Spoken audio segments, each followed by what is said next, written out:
Collateralizing America with Sam Davis.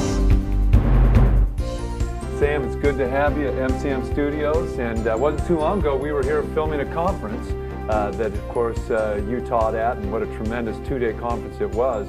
I just want to take some time, just learn a little bit about you, your passion, your vision, why you do what you do. And before I just kind of ask you that question, I want to say this. I had you personally come in and teach our staff this information, and they were blown away. I mean, this is some of the cutting-edge information out there today in the world, and it truly is life-changing. If you were to, in a nutshell, say, this is my passion, my vision, my purpose, what is it that you do?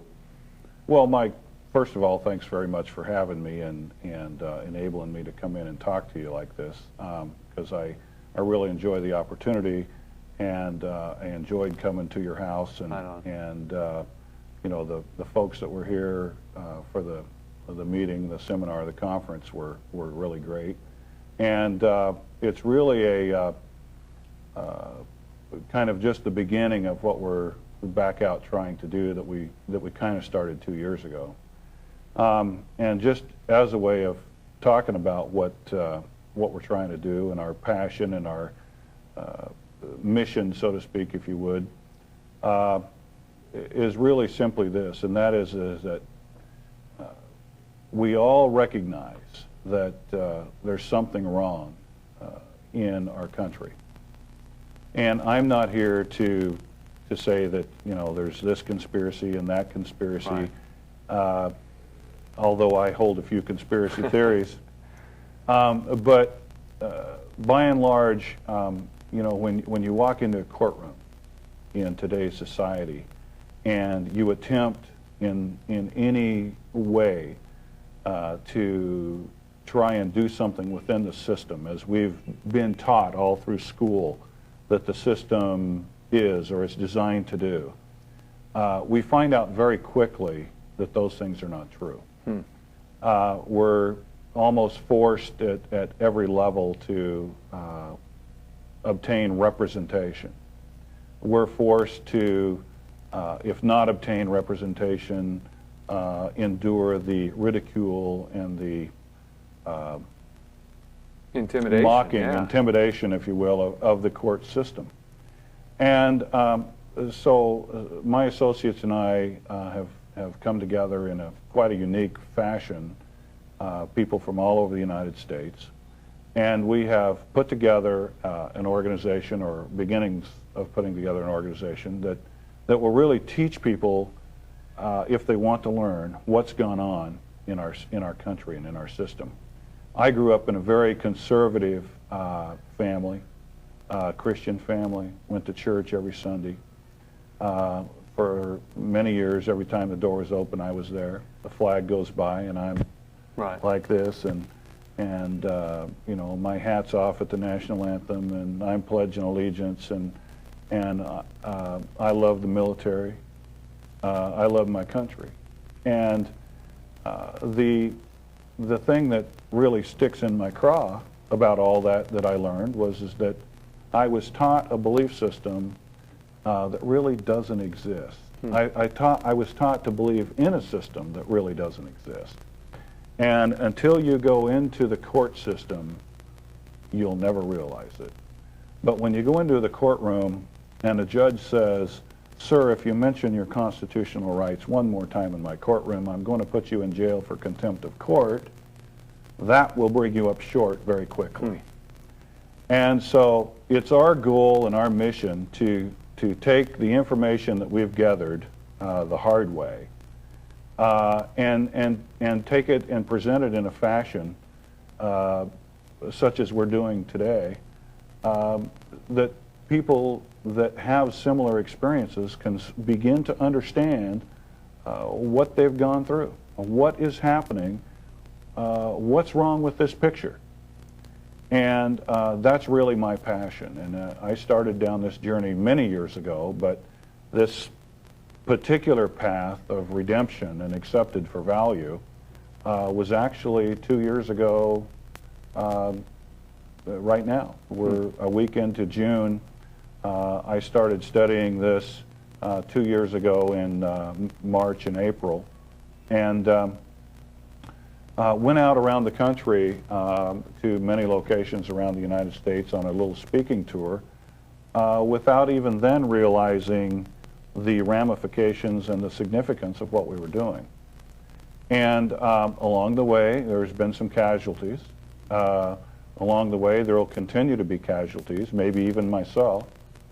But that's part of the process that we have started here. And it's a mission for you. Oh, I mean, absolutely. I mean, that's why you're willing to pay some of these prices. There's and no question. You know, one of the things I know, just as a person who, like you, loves this country, and like you know, I'm just kind of raised up in a traditional way. You know, you think you have certain freedoms, and you think you have certain liberties, but usually it's not tested. That's correct. And then when it gets tested, so many people now, because this isn't 50 years ago or 100 years ago, but now, like never before, people are getting shocked. That's I mean, right. they realize that they don't have the freedom, and then it destroys their confidence, Right. and it confuses them. And I think one of the things, Sam, I got when I started learning from you and some of the things that you're teaching is that the confusion began to clear up, which is the first start. I mean, when we talk about your seminars, that's the first thing that happens.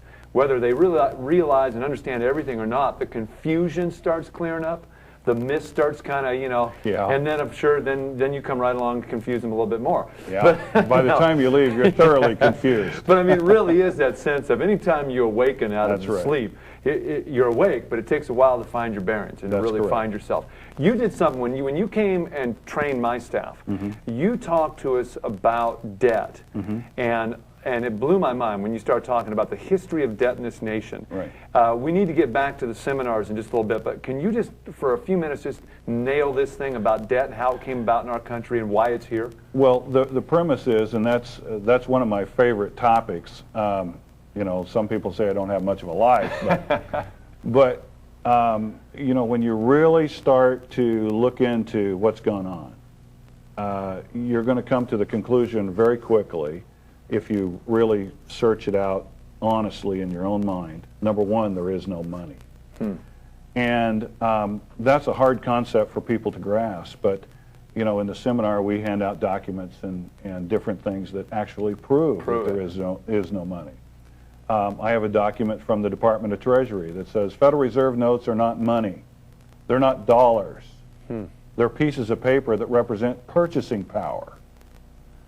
Now, you just about have to understand lawyer speak to understand what that just said. And then you get into what the definition of is.